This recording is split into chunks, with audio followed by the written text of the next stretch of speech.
또 사연살롱을 찾아주셔서 감사합니다. 40대 워킹맘이에요. 저희 아빠는 제가 6살 때 돌아가셨어요. 그래서 엄마 혼자 저희 5남매를 키우셔야 했죠. 엄마는 아빠가 남기신 돈으로 식당을 차리셨어요. 식당은 그럭저럭 잘 됐습니다. 하지만 친척의 절절한 부탁에 엄마는 할 수 없이 돈을 빌려주셨고, 그게 문제가 돼서 저희는 큰 어려움을 겪게 되었어요. 지금 와서 생각하면 남편 여이고 홀몸으로 5남매를 키워야 하는 여자한테 무슨 생각으로 돈을 빌려달라고 했나 싶어요. 여튼 그 친척이 사업을 부도내고 잠적했거든요. 돈만 빌려줬으면 그나마 다행인데 엄마가 연대보증까지 선 바람에 우리 집과 식당에는 빨간 딱지가 붙었어요. 결국 엄마는 남의 식당 주방에서 일을 하게 되셨고요. 하지만 5남매의 학비에 생활비를 감당하기엔 역부족이었죠. 그래서 언니와 오빠가 대학을 포기하고 돈을 벌게 됐고, 덕분에 저희 집은 사정이 조금 나아질 수 있었어요. 엄마가 병으로 입원하시기 전까지는요. 10여 년 동안 몸고생, 마음고생을 너무 많이 하신 탓인지 엄마는 어느 날 갑자기 쓰러지셨고 그렇게 위암 진단을 받으셨어요. 당시 고2였던 저는 그날로 대학 갈 마음을 접었어요. 언니 오빠는 제게 대학에 가라고 했지만 전 그럴 수 없었죠. 언니 오빠한테만 짐을 떠넘기는 건 부당하다고 생각했으니까요. 저는 하루라도 빨리 일을 시작하고 싶었어요. 그래서 학교를 그만두려고 했지만 언니 오빠가 반대를 하더군요.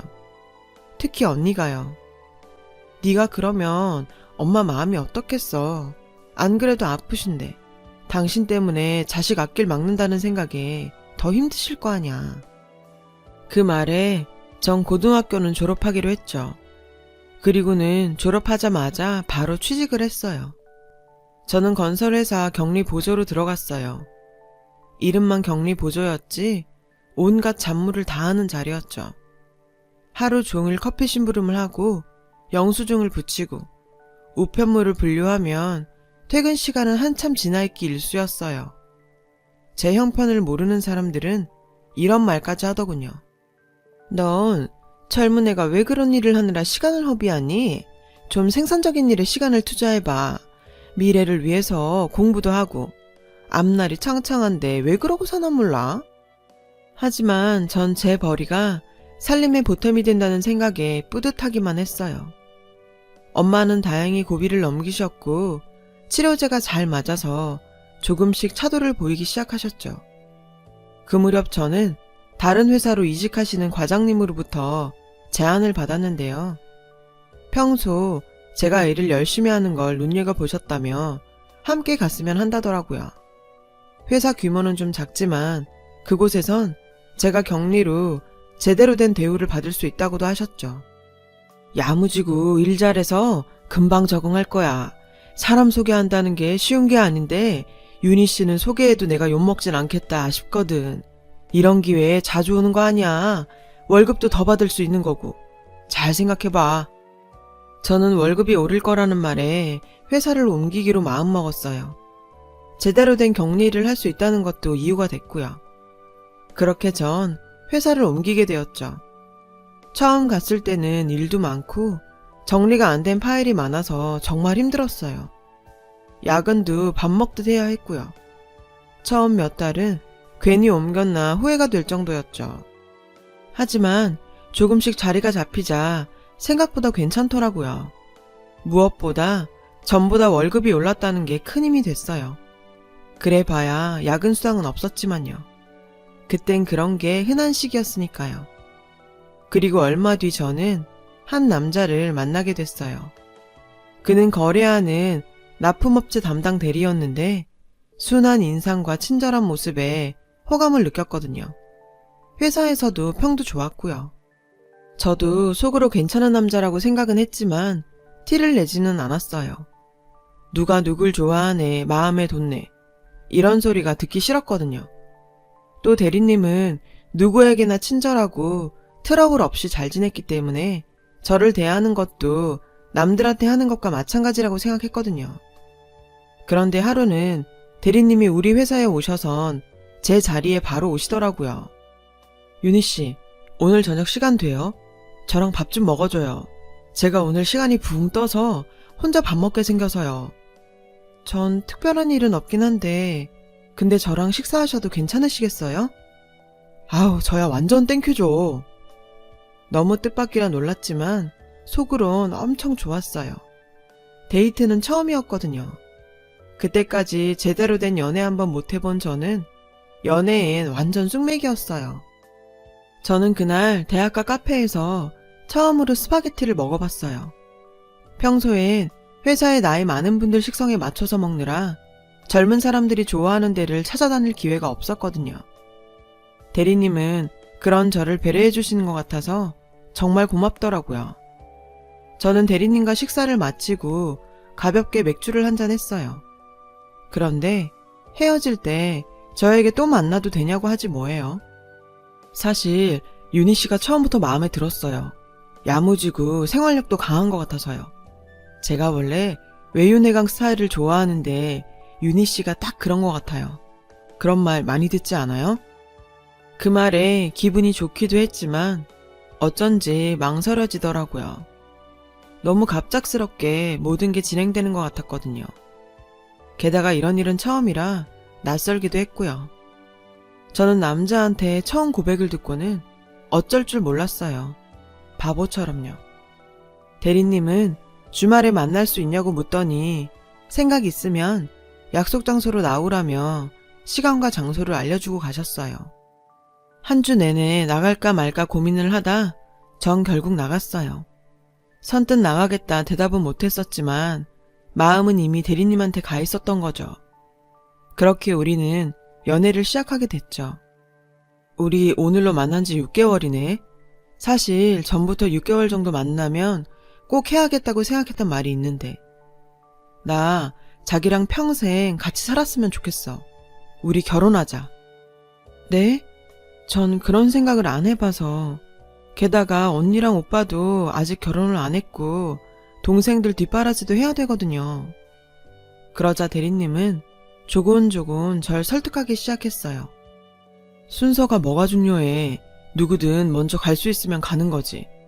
자긴 너무 가족한테 얽매이는 것 같은데 그거 결국 남 좋은 일이잖아? 자기도 자기 인생 살아야지. 난 이제라도 자기가 결단하면 좋겠어. 저는 그때까지도 한 번도 그렇게 생각해 본 적이 없어서 좀 당황스러웠어요. 언니는 아직도 남친도 없이 일만 하는데 제가 이기적이라는 생각까지 들었죠. 고민 끝에 전 언니한테 대리님과의 일을 털어놓기로 했어요. 어머, 잘됐다. 안 그래도 가고 싶었던 대학도 못 가고 제대로 놀아보지도 못하고 회사 다니며 돈 버느라 힘들었잖아. 서로 좋아하는 사람 있을 때 결혼해. 그렇게 저는 남매 중에 제일 먼저 결혼하게 되었어요. 다행히 엄마도 전보다 좋아지셔서 결혼식도 마음 편히 치를 수 있었죠. 신혼집이 멀어서 친정 식구들을 자주 볼 수 없는 건 좀 아쉬웠지만요.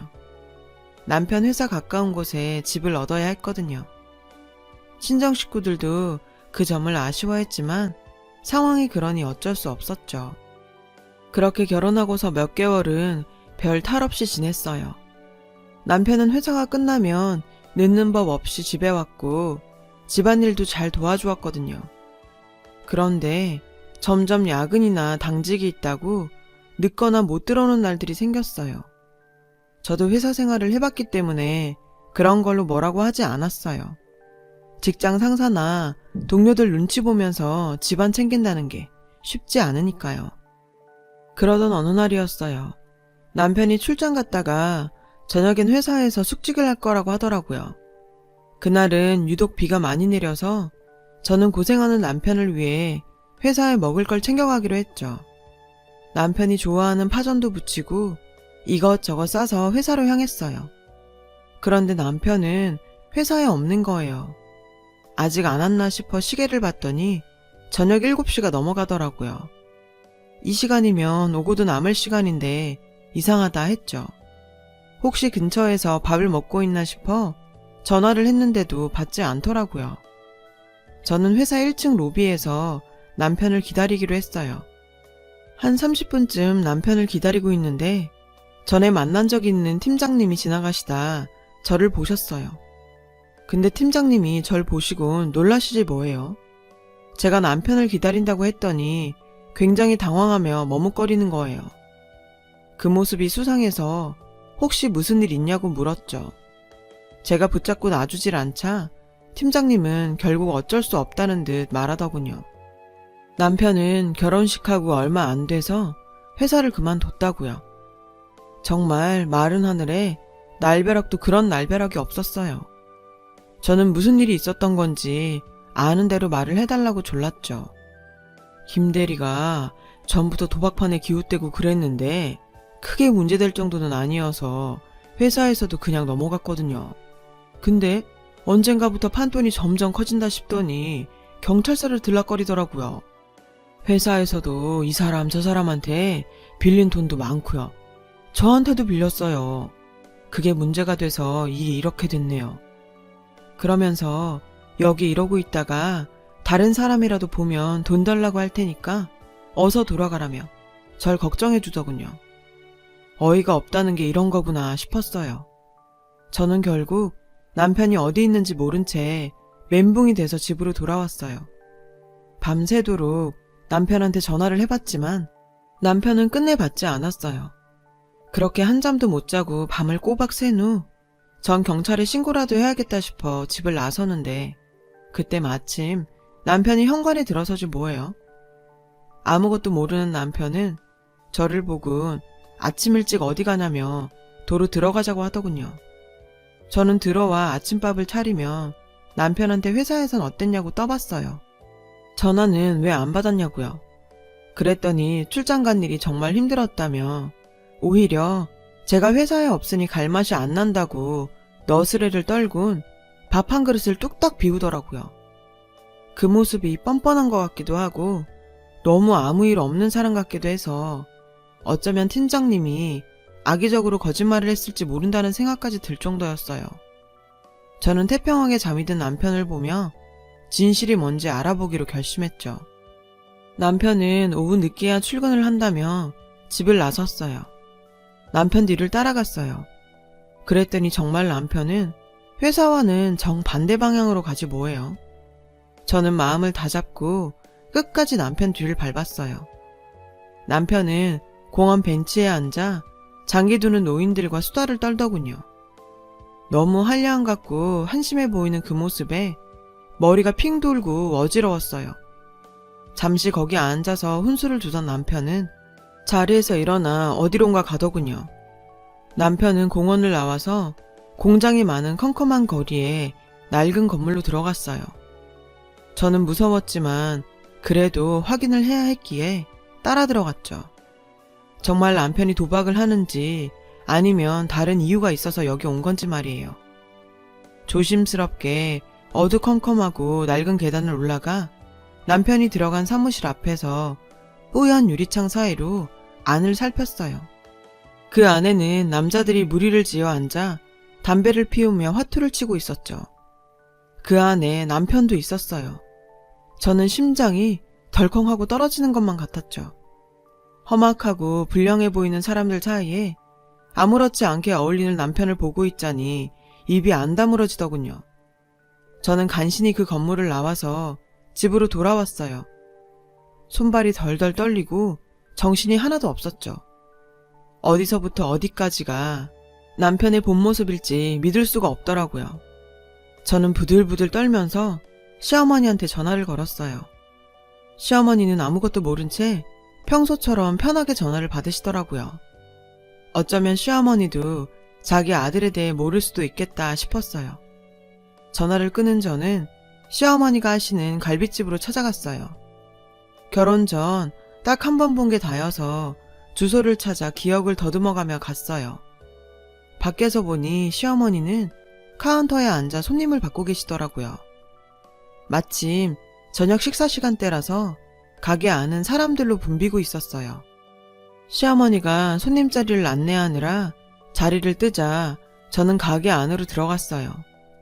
그런데 무슨 일로 혼자 왔는지 물으시면 뭐라고 대답해야 할지 몰라서 문 앞에 서서 그저 망설이고 있었죠. 그때 어떤 여자가 엄마라고 부르며 시어머니한테 다가가는 거예요. 30대 중반쯤 돼 보이는 여자였는데 처음 보는 사람이었어요. 가게 일을 오래 한 사람이라서 시어머니한테 엄마라고 부르는 걸까? 저는 알 수 없는 불안감을 억누르며 가게로 들어갔어요. 그랬더니 절 발견한 시어머니 얼굴이 사색이 되지 뭐예요. 어머니, 저 왔어요. 어머니? 엄마 아는 사람이야? 누군데 엄마한테 어머니래? 여자는 인상을 쓰며 저와 시어머니를 번갈아 봤어요. 시어머니는 제 손목을 끌고 무작정 밖으로 나왔죠. 가게에서 좀 떨어진 곳에 다다르자 시어머니는 자초지종을 설명하셨어요. 새댁, 사실 난 새댁 시어머니가 아니야. 내가 새댁 남편한테 돈 빌려준 게 있는데 하도 갚지 않아서 찾아갔더니 자기가 곧 결혼을 한다고 어머니 노릇만 해주면 마음 잡고 이래서 갚겠다더라고. 새댁을 속인 건 미안하지만 어떡해. 돈은 받아야겠고 해서 해줬지 뭐. 결혼하면 제대로 일을 하겠지 싶어서. 근데 아직도 돈을 안 주네. 내가 아주 미치겠어. 그러면서 자기 딸은 전혀 모르는 일이고 돈 빌려준 것도 알면 큰일 나니까 다시는 가게로 찾아오지 말라고 신신당부를 하더군요. 가짜 시어머니가 가고 난 뒤 저는 그 자리에 털썩 주저앉았어요. 대체 이 사람한테 거짓이 아닌 게 있긴 한 걸까 하는 생각이 들 정도였어요. 남편은 밤늦게 들어와서 회사 일 때문에 피곤하다며 거실에 대자로 뻗어서 밥을 차려달라더군요. 저는 아무 내색도 하지 않고 해달라는 대로 해줬어요. 남편이 작정하고 절 속인 이상 저도 섣불리 움직여선 안 될 것 같았거든요. 진실을 파헤쳐 보기로 했어요. 다음날 아침 남편은 넥타이를 메고 양복을 싹 빼입고 출근한다며 나갔어요. 저는 바로 행동에 들어갔죠.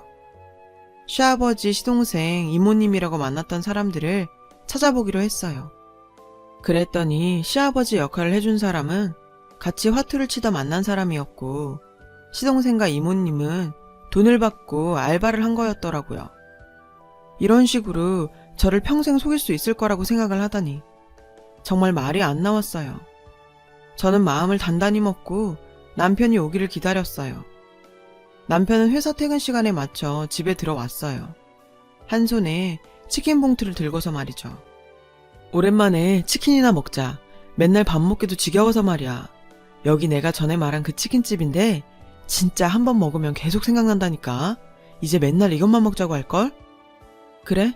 그렇게 맛있는 집이 있어? 그 치킨집에서도 돈을 빌린 건 아니고? 그러자 남편 안색이 확 바뀌더니 대체 무슨 소리냐고 버럭 소리를 지르더군요. 그 뻔뻔한 행동에 더 화가 났어요. 어제 도시락 싸들고 당신 회사 갔다가 팀장님 만났어. 도박하다가 회사 사람들한테 빚지고 잘린 거랑 시부모님, 도련님, 이모님도 다 가짜라는 거. 나 다 알게 됐다고. 당신 공원 뒤 공장에서 도박하는 것도 다 봤으니까 변명할 생각 하지 마. 대체 언제까지 날 속이려고 한 거야? 저는 적어도 남편이 미안해할 줄 알았는데 그건 큰 착각이었죠. 적반하장으로 어디 남편 뒤를 몰래 밟냐며 왜 사생활을 들추냐지 뭐예요? 사생활이라니. 아니 어떻게 그게 사생활이에요? 기가 막혀서 정말. 게다가 제가 당장 헤어지자고 하니까 오히려 엄포를 놓더라고요. 웃기지 마. 내가 헤어질 것 같으면 그런 생쇼를 하면서 결혼했겠어? 어차피 알게 될 거 이렇게 되길 잘했네. 내일부터 당신이 돈 벌어와. 빚은 갚아야 될 거 아냐. 나는 당신 생활력 그거 하나 본 거니까 이제 본 좀 뽑아야겠어. 그러면서 제가 집을 나가기라도 하면 친정에 가서 다 뒤집어 놓을 거라고, 다 가만 안 둘 거라는 거 있죠. 자기가 하는지 안 하는지 두고 보라며 치킨을 바닥에 던져버리곤 방으로 들어가 버렸어요. 어릴 적 우리 집이 친척 때문에 다 넘어가면서 세상 볼 꼴 못 볼 꼴 다 봤다고 생각했었는데 세상엔 정말 별일이 다 일어나더군요. 기가 막혀서 눈물도 나오지 않았어요. 저는 거실 맨바닥에 이불 한 장을 둘둘 말고선 웅크린 채 밤을 새웠어요. 도대체 어디서부터 잘못된 걸까 생각을 하면서요. 기가 막힌 건 그 와중에도 남편은 코까지 골며 자더라는 거예요. 일주일 정도 시간이 흘렀어요. 그 사이 남편을 절 볼 때마다 취직해서 돈 벌어오라고 닥달을 해댔어요. 돈이 없어서 판에 안 끼워준다며 있는 돈 다 내놓으라고도 했고요. 판돈이 떨어진 남편은 며칠 동안 집에만 있었어요. 일도 안 하고 빈둥거리며 제게 취직하라는 소리만 떠들어댔죠. 그러던 어느 날이었어요. 남편이 통화하는 소리를 듣게 되었죠. 예, 형님. 이번 판 뜨는 거 틀림없죠? 아우, 걱정 마세요. 제가 누군데요. 돈은 다 마련했고요. 이번에 크게 따서 형님 돈도 다 갚을게요. 저 못 믿으세요? 틀림없다니까요. 아무래도 도박판이 크게 벌어질 모양이었어요. 저는 시장을 간다고 하곤 집으로 나와 경찰서로 향했어요. 그리곤 형사한테 자초지종을 다 얘기했죠. 제 얘기를 수첩에 상세히 적던 형사님은 잘 알겠다며 걱정 말고 남편이 나갈 때 자기에게 연락만 달라고 하시더군요. 몸 조심하라는 말도요. 그 말에 진심이 느껴져서 순간 저는 눈물이 핑 돌았어요. 남이 해주는 말이 그렇게까지 위로가 될 줄은 몰랐거든요. 저는 지금도 그때 그 형사분을 잊을 수가 없어요. 저는 서둘러 장을 봐서 집에 돌아가 저녁을 차렸죠. 남편은 저녁을 먹으며 일단 제 통장에 있는 돈부터 다 달라고 하더군요. 저는 아무것도 모르는 척 시치미를 떼고 그 돈으로 뭐 할 거냐고 물었죠. 남편은 알 거 없다며 버럭 소리를 지르더군요. 그리고는 언제 그랬냐는 듯 한 방에 크게 딸 수 있다며 미친놈처럼 실실거리며 밥을 먹었죠. 저는 도박은 손목을 잘라야 끊어진다는 말을 그때 실감했어요. 남편한테 통장을 내주었어요. 남편은 의기양양해선 통장을 잽싸게 집어가더군요. 그리고는 낯선 핸드폰을 꺼내놓고는 연락이 오기를 기다렸어요. 아무래도 일전에 통화를 했던 형님이라는 사람과 모종의 거래로 받은 것 같더군요. 그리고 이틀 뒤 밤중에 연락이 왔어요. 남편은 전화를 받자마자 신이 나선 찾아놓은 돈 뭉치를 들고 바쁘게 집을 나서더라고요. 저는 베란다 창문으로 남편이 가는 방향을 살폈어요. 남편이 대로를 피해 후미진 곳으로 가는 게 보이더군요. 저는 그 길로 형사한테 전화를 걸어서 남편이 조금 전에 나갔고 어느 방향으로 갔는지 상세히 알려주었어요. 형사님은 잘 알겠다며 이제 자기들이 알아서 할 테니 기다리라고 하시더군요.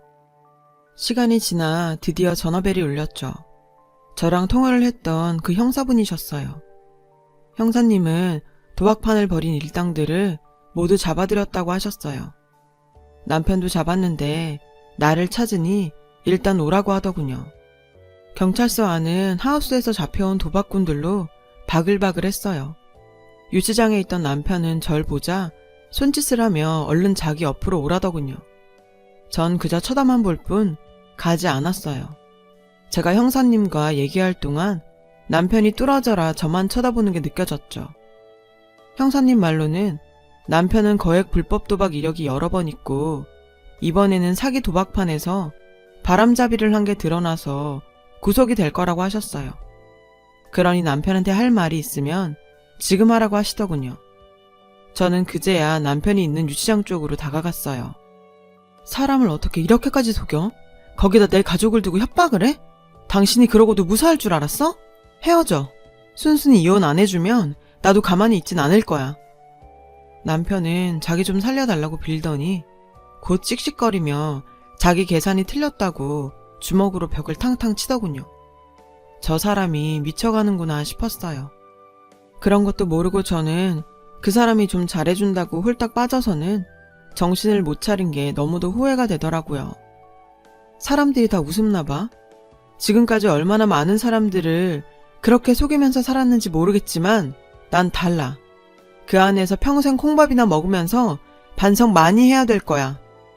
남편이 저를 부르는 소리를 뒤로 하고 그날로 짐을 싸서 친정으로 돌아왔고 저희 짧은 결혼 생활은 그렇게 끝이 났어요. 가족들은 저보고 큰일 날 뻔했다며 이만하길 다행이라고 다독여 주었죠. 이후 저는 보험 설계사로 취직을 해서 열심히 일을 하고 있어요. 그러다가 좋은 사람도 만났고요. 된통 당한 경험이 있는지라 쉽게 마음을 열지 못했는데 그 사람은 인내심을 가지고 저를 기다려주더군요.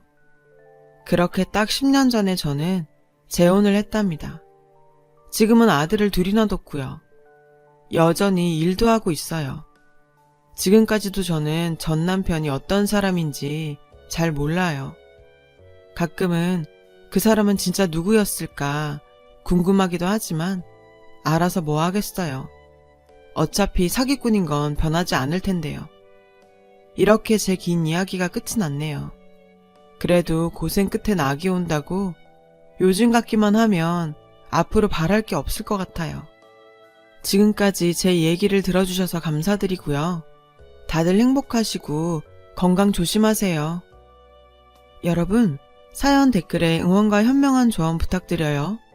좋아요와 구독은 저에게 큰 힘이 됩니다. 오늘도 좋은 일 가득하세요.